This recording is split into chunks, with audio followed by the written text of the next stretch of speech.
ਸਾਰੇ ਵਿਦਿਆਰਥੀਆਂ ਨੂੰ ਮੇਰੇ ਵੱਲੋਂ ਸਤਿ ਸ਼੍ਰੀ ਅਕਾਲ। ਬੱਚਿਓ, ਅੱਜ ਆਪਾਂ ਸੈਕਿੰਡ ਚੈਪਟਰ ਕਰਾਂਗੇ ਜਿਸ ਦਾ ਨਾਮ ਹੈ ਸ਼ੁਭ ਕਰਮਨ। ਸ਼ੁਭ ਕਰਮਨ ਹੁੰਦੇ ਹੈ ਚੰਗੇ ਕੰਮ। ਇਸ ਪਾਠ ਦਾ ਉਦੇਸ਼ ਕੀ ਹੈ? ਇਸ ਪਾਠ ਰਾਹੀਂ ਵਿਦਿਆਰਥੀਆਂ ਨੂੰ ਦੀਨ ਦੁਖੀਆਂ ਦੀ ਸੇਵਾ ਕਰਨ ਲਈ ਹਮੇਸ਼ਾ ਤਤਪਰ ਰਹਿਣ ਅਤੇ ਨੇਕ ਵਿਚਾਰ ਅਪਣਾਉਣ ਦੀ ਪ੍ਰੇਰਨਾ ਪ੍ਰਦਾਨ ਕਰਨੀ ਚਾਹੀਦੀ ਹੈ। ਰੋਕੋ ਰੋਕੋ ਰਿਕਸ਼ਾ ਰੋਕੋ। ਰਿਕਸ਼ੇ ਵਿੱਚ ਬੈਠੀ ਸਿੰਪੀ ਨੇ ਆਪਣੀ ਰਿਕਸ਼ਾ ਰੋਕਣ ਲਈ ਉੱਚੀ ਉੱਚੀ ਰਿਕਸ਼ਾ ਵਾਲੇ ਨੂੰ ਕਿਹਾ। ਰਿਕਸ਼ਾ ਰੋਕੋ ਕਿਸਨੇ ਕਿਹਾ? ਸਿੰਪੀ ਨਾਮ ਦੀ ਇੱਕ ਕੁੜੀ ਨੇ। ਰਿਕਸ਼ਾ ਰੁਕਦਿਆਂ ਹੀ ਉਹ ਛਾਲ ਮਾਰ ਕੇ ਉਤਰੀ। ਛਾਲ ਹੁੰਦਾ ਹੈ ਛਲਾਂਗ। ਅਤੇ ਕੁਝ ਕਦਮ ਪਿੱਛੇ ਵੱਲ ਤੁਰ ਪਈ। ਸੜਕ ਕਿਨਾਰੇ ਇੱਕ ਬੜਾ ਗਰੀਬ ਜਿਹਾ ਬਜ਼ੁਰਗ ਆਦਮੀ, ਜਿਸ ਨੇ ਬੜੇ ਪੁਰਾਣੇ ਜਿਹੇ ਕੱਪੜੇ ਪਾਏ ਹੋਏ ਸਨ, ਤੜਫ ਰਿਹਾ ਸੀ। ਸੜਕ 'ਤੇ ਕੌਣ ਤੜਫ ਰਿਹਾ ਸੀ? ਇੱਕ ਗਰੀਬ ਅਤੇ ਬਜ਼ੁਰਗ ਆਦਮੀ। ਸਿੰਪੀ ਉਸ ਦੇ ਕੋਲ ਪਹੁੰਚੀ, ਉਸ ਨੂੰ ਆਵਾਜ਼ ਦਿੱਤੀ, ਪਰ ਬਜ਼ੁਰਗ ਆਦਮੀ ਨੇ ਕੋਈ ਜਵਾਬ ਨਾ ਦਿੱਤਾ। ਉਹ ਸ਼ਾਇਦ ਬੁਖਾਰ ਜਾਂ ਕਿਸੇ ਦਰਦ ਕਰਕੇ ਨਿਢਾਲ ਪਿਆ ਸੀ। ਨਿਢਾਲ ਹੁੰਦਾ ਹੈ ਬੇਸੁਰਤ, ਜਿਸ ਨੂੰ ਸੁਰਤ ਨਾ ਹੋਵੇ। ਸਿੰਪੀ ਨੇ ਆਪਣੇ ਰਿਕਸ਼ੇ ਵਾਲੇ ਨੂੰ ਆਵਾਜ਼ ਦਿੱਤੀ ਕਿ ਰਿਕਸ਼ਾ ਉਸ ਦੇ ਕੋਲ ਲੈ ਆਵੇ, ਕਿਉਂਕਿ ਰਿਕਸ਼ਾ ਅੱਗੇ ਨਿਕਲ ਗਿਆ ਸੀ ਤਾਂ ਵਾਪਸ 2-4 ਕਦਮ ਚੱਲ ਕੇ ਆਈ ਸੀ, ਅਤੇ ਇਸ ਕਰਕੇ ਉਹਨੇ ਰਿਕਸ਼ਾ ਵਾਲੇ ਨੂੰ ਵਾਪਸ ਬੁਲਾਇਆ। ਰਿਕਸ਼ਾ ਬਜ਼ੁਰਗ ਆਦਮੀ ਦੇ ਕੋਲ ਆ ਗਿਆ। ਉਸ ਨੇ ਰਿਕਸ਼ੇ ਵਾਲੇ ਦੀ ਅਤੇ ਰਾਹਗੀਰ ਦੀ ਮਦਦ ਦੇ ਨਾਲ, ਰਾਹਗੀਰ ਹੁੰਦਾ ਹੈ ਰਾਹੀ, ਰਸਤੇ 'ਚ ਜਾਣ ਵਾਲਾ, ਰਾਹਗੀਰ ਦੀ ਮਦਦ ਨਾਲ ਬਿਮਾਰ ਬਜ਼ੁਰਗ ਨੂੰ ਰਿਕਸ਼ੇ ਵਿੱਚ ਬਿਠਾਇਆ ਅਤੇ ਆਪਣੇ ਘਰ ਵੱਲ ਤੁਰ ਪਈ। ਸਿੰਪੀ ਉਸ ਗਰੀਬ ਨੂੰ ਕਿੱਧਰ ਨੂੰ ਲੈ ਤੁਰੀ? ਆਪਣੇ ਘਰ ਵੱਲ। ਸਿੰਪੀ ਇੱਕ ਬੜੇ ਸਧਾਰਨ ਘਰ ਦੀ ਲੜਕੀ ਸੀ। ਉਸ ਦੇ ਪਿਤਾ ਜੀ ਕਿਸੇ ਪ੍ਰਾਈਵੇਟ ਦਫ਼ਤਰ ਵਿੱਚ ਕਲਰਕੀ ਦਾ ਕੰਮ ਕਰਦੇ ਅਤੇ ਮਾਂ ਘਰ ਵਿੱਚ ਕੱਪੜੇ ਸਿਉਣ ਦਾ ਕੰਮ ਕਰਦੀ ਸੀ। ਸਿੰਪੀ ਦੇ ਘਰ ਦੇ ਹਾਲਾਤ ਕਿਵੇਂ ਦੇ ਸੀ? ਉਹਨਾਂ ਦੇ ਘਰ ਦੇ ਹਾਲਾਤ ਸਧਾਰਨ ਜਿਹੇ ਸੀਗੇ। ਉਸ ਦੇ ਪਾਪਾ ਕਲਰਕ ਸਨ ਅਤੇ ਮਾਤਾ ਕੱਪੜੇ ਸਿਉਣ ਦਾ ਕੰਮ ਕਰਦੀ ਸੀ। ਸਿੰਪੀ ਵੀ ਆਪਣੀ ਮਾਂ ਦੇ ਕੰਮ ਵਿੱਚ ਹੱਥ ਵਟਾਉਂਦੀ ਸੀ। ਹੱਥ ਵਟਾਉਣਾ ਹੁੰਦਾ ਹੈ ਮਦਦ ਕਰਨਾ, ਹੈਲਪ ਕਰਨਾ, ਅਤੇ ਘਰ ਦਾ ਸਾਰਾ ਕੰਮ ਕਾਜ ਸੰਭਾਲਦੀ। ਪਹਿਲੀਆਂ ਤਰੀਕਾਂ ਹੋਣ ਕਰਕੇ ਉਹ ਘਰ ਦੀ ਰਸੋਈ ਲਈ ਕੁਝ ਰਾਸ਼ਨ ਪਾਣੀ ਲੈਣ ਲਈ ਗਈ ਸੀ। ਬਾਜ਼ਾਰੋਂ ਕੀ ਲੈਣ ਗਈ ਸੀ? ਰਾਸ਼ਨ ਪਾਣੀ, ਘਰ ਦਾ ਸੌਦਾ। ਵਾਪਸੀ 'ਤੇ ਜਦੋਂ ਉਹ ਰਾਸ਼ਨ ਲੈ ਕੇ ਘਰ ਆ ਰਹੀ ਸੀ ਤਾਂ ਉਸ ਨੇ ਬਜ਼ੁਰਗ ਆਦਮੀ ਨੂੰ ਸੜਕ ਕਿਨਾਰੇ ਪਿਆ ਵੇਖਿਆ ਤਾਂ ਉਸ ਦਾ ਕੋਮਲ ਹਿਰਦਾ ਹੁੰਦਾ ਹੈ ਨਰਮ ਦਿਲ, ਪੁਕਾਰ ਉੱਠਿਆ ਕਿ ਇਸ ਬਜ਼ੁਰਗ ਆਦਮੀ ਦੀ ਪੂਰੀ ਤਰ੍ਹਾਂ ਦੇਖਭਾਲ ਕਰਨੀ ਚਾਹੀਦੀ ਹੈ। ਕਿਸੇ ਵੱਡੇ ਡਾਕਟਰ ਕੋਲੋਂ ਇਸ ਦਾ ਇਲਾਜ ਕਰਾਉਣਾ ਚਾਹੀਦਾ ਹੈ। ਸਿੰਪੀ ਭਾਵੇਂ ਘਰਦਿਆਂ ਨੂੰ ਪੁੱਛੇ ਬਿਨਾਂ ਮਰੀਜ਼ ਘਰ ਲੈ ਆਈ, ਪਰ ਘਰ ਜਾਂਦਿਆਂ ਹੀ ਉਸ ਦੀ ਮਾਤਾ ਜੀ ਨੇ ਬਜ਼ੁਰਗ ਆਦਮੀ ਨੂੰ ਸੰਭਾਲਣ ਵਿੱਚ ਬਹੁਤ ਮਦਦ ਕੀਤੀ ਅਤੇ ਕਿਹਾ, ਸਿੰਪੀ ਬੇਟਾ, ਇਹ ਤੂੰ ਅੱਜ ਬੜਾ ਨੇਕ ਕੰਮ ਕੀਤਾ ਹੈ। ਨੇਕ ਕੰਮ ਹੁੰਦਾ ਹੈ ਸ਼ੁਭ। ਅਸੀਂ ਸਾਰੇ ਰਲ ਕੇ ਇਹਨਾਂ ਬਜ਼ੁਰਗਾਂ ਦੀ ਸੇਵਾ ਕਰਾਂਗੇ ਅਤੇ ਡਾਕਟਰ ਨੂੰ ਬੁਲਾ ਕੇ ਇਲਾਜ ਕਰਵਾਵਾਂਗੇ। ਸ਼ਾਮੀ ਜਦੋਂ ਸਿੰਪੀ ਦੇ ਪਾਪਾ ਘਰ ਆਏ ਤਾਂ ਇੱਕ ਅਜਨਬੀ ਬਜ਼ੁਰਗ ਨੂੰ ਵੇਖ ਕੇ ਹੈਰਾਨ ਰਹਿ ਗਏ। ਅਜਨਬੀ ਹੁੰਦਾ ਹੈ ਅਣਜਾਣ, ਜਿਸ ਨੂੰ ਨਾ ਜਾਣਦੇ ਹੋਈਏ। ਜਦੋਂ ਉਹਨਾਂ ਨੂੰ ਪਤਾ ਲੱਗਾ ਕਿ ਇਹਨਾਂ ਬਜ਼ੁਰਗਾਂ ਨੂੰ ਸਿੰਪੀ ਕਿਸ ਹਾਲਤ ਵਿੱਚ ਇੱਥੇ ਲਿਆਈ ਹੈ ਅਤੇ ਡਾਕਟਰ ਦੀ ਦਵਾਈ ਅਤੇ ਟੀਕੇ ਨਾਲ ਹੁਣ ਉਹਨਾਂ ਵਿੱਚ ਸੁਧਾਰ ਹੋਇਆ ਹੈ, ਤਾਂ ਉਹ ਬਹੁਤ ਖੁਸ਼ ਹੋਏ ਅਤੇ ਉਹਨਾਂ ਨੇ ਸਿੰਪੀ ਦੀ ਪਿੱਠ ਥਾਪੜਨਾ ਯਾਨੀ ਕਿ ਸ਼ਾਬਾਸ਼ ਦੇਣੀ ਜਾਂ ਹੱਲਾਸ਼ੇਰੀ ਦੇਣੀ, ਉਸ ਨੂੰ ਬਹੁਤ ਸ਼ਾਬਾਸ਼ ਦਿੱਤੀ।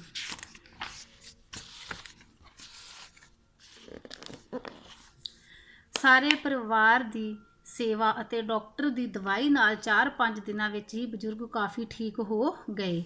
ਠੀਕ ਹੋਣ ਤੋਂ ਬਾਅਦ ਉਹ ਹੈਰਾਨ ਹੋਏ ਕਿ ਇਹ ਅਜਨਬੀ ਪਰਿਵਾਰ ਕੌਣ ਹੈ? ਇਹ ਮੇਰੀ ਤਨੋ ਮਨੋ ਇੰਨੀ ਸੇਵਾ ਕਿਉਂ ਕਰ ਰਹੇ ਹਨ?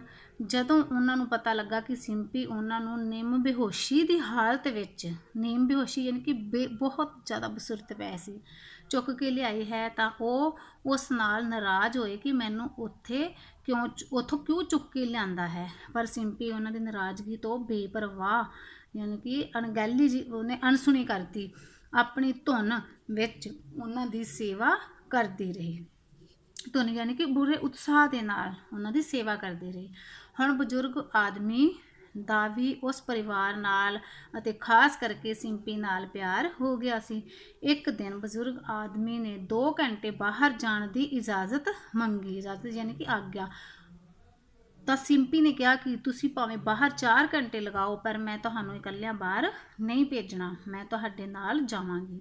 ਬਜ਼ੁਰਗ ਆਦਮੀ ਇਹ ਗੱਲ ਨਾ ਮੰਨਿਆ ਅਤੇ ਬੜੀ ਜਲਦੀ ਵਾਪਸ ਆਉਣ ਲਈ ਸਿੰਪੀ ਨੂੰ ਮਨਾ ਕੇ ਬਾਹਰ ਚਲਾ ਗਿਆ। ਜਦੋਂ ਉਹ 1.5 ਕੁ ਘੰਟੇ ਪਿੱਛੋਂ ਵਾਪਸ ਆਇਆ ਤਾਂ ਉਸ ਦੇ ਹੱਥ ਵਿੱਚ ਇੱਕ ਥੈਲਾ ਸੀ। ਅੰਦਰ ਬੈਠ ਕੇ ਉਸ ਨੇ ਸਿੰਪੀ ਨੂੰ ਬੁਲਾਇਆ ਅਤੇ ਕਿਹਾ, ਬੇਟਾ, ਇਸ ਥੈਲੇ ਵਿੱਚ ਇੱਕ ਡੱਬਾ ਹੈ ਜੋ ਸਿਰਫ ਤੇਰੇ ਲਈ ਹੈ।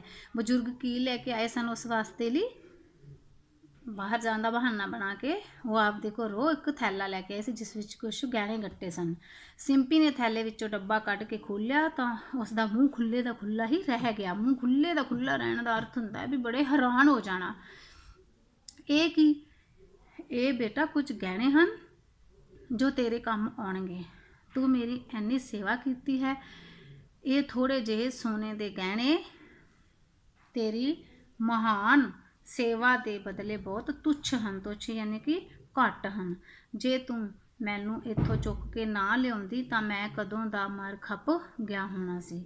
ਬਜ਼ੁਰਗ ਆਦਮੀ ਬੜੇ ਭਾਵੁਕ ਹੋ ਗਏ। ਭਾਵੁਕ ਯਾਨੀ ਕਿ ਜਜ਼ਬਾਤੀ ਹੋ ਗਏ।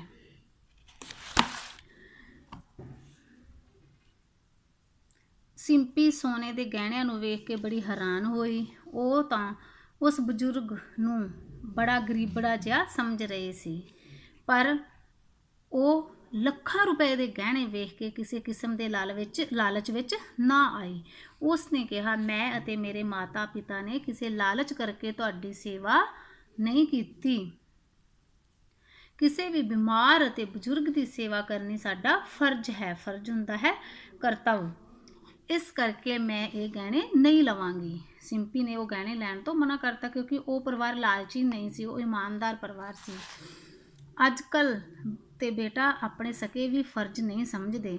ਬਜ਼ੁਰਗ ਆਦਮੀ ਨੇ ਠੰਡਾ ਸਾਹ ਭਰਦਿਆਂ ਕਿਹਾ, ਸਾਨੂੰ ਕਿਸੇ ਦਾ ਤੇ ਪਤਾ ਨਹੀਂ, ਪਰ ਅਸੀਂ ਹਰੇਕ ਦੀਨ ਦੁਖੀ ਦੀ ਸੇਵਾ ਕਰਨੀ ਆਪਣਾ ਫਰਜ਼ ਸਮਝਦੇ ਹਾਂ।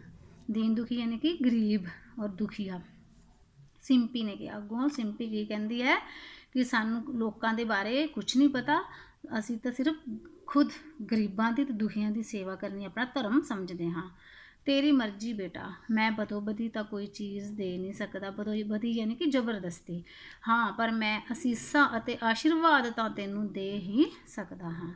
ਉਹ ਬਜ਼ੁਰਗ ਆਦਮੀ 2-4 ਦਿਨ ਹੋਰ ਸਿੰਪੀ ਹੋਰਾਂ ਕੋਲ ਰਹਿ ਕੇ ਆਪਣੇ ਘਰ ਚਲਾ ਗਿਆ। ਉਸ ਦੇ ਜਾਣ ਤੋਂ ਮਹੀਨਾ ਕੁ ਬਾਅਦ ਸਿੰਪੀ ਦੇ ਨਾਂ ਇੱਕ ਰਜਿਸਟਰਡ ਲਿਫਾਫਾ ਆਇਆ।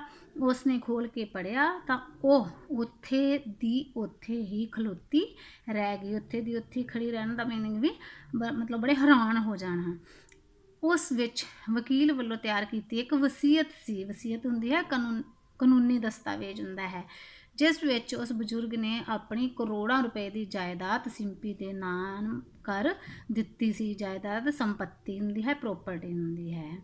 ਸੋ ਬੱਚੋ, ਇਸ ਪਾਠ ਤੋਂ ਸਾਨੂੰ ਇਹ ਸਿੱਖਿਆ ਮਿਲਦੀ ਹੈ ਕਿ ਸਾਨੂੰ ਕਿਸੇ ਦੀ ਸੇਵਾ ਯਾਨੀ ਕਿ ਕੋਈ ਬਜ਼ੁਰਗ ਹੈ, ਦੁਖੀਆ ਹੈ, ਉਹਨਾਂ ਦੀ ਸੇਵਾ ਬਿਨਾਂ ਕਿਸੇ ਲਾਲਚ ਤੋਂ ਹੀ ਕਰਨੀ ਚਾਹੀਦੀ ਹੈ। ਖੁਦ ਪਰਮਾਤਮਾ ਉਸ ਸੇਵਾ ਦਾ ਫਲ ਸਾਨੂੰ ਆਪਣੇ ਆਪ ਦੇ ਦਿੰਦੇ ਹਨ। ਧੰਨਵਾਦ।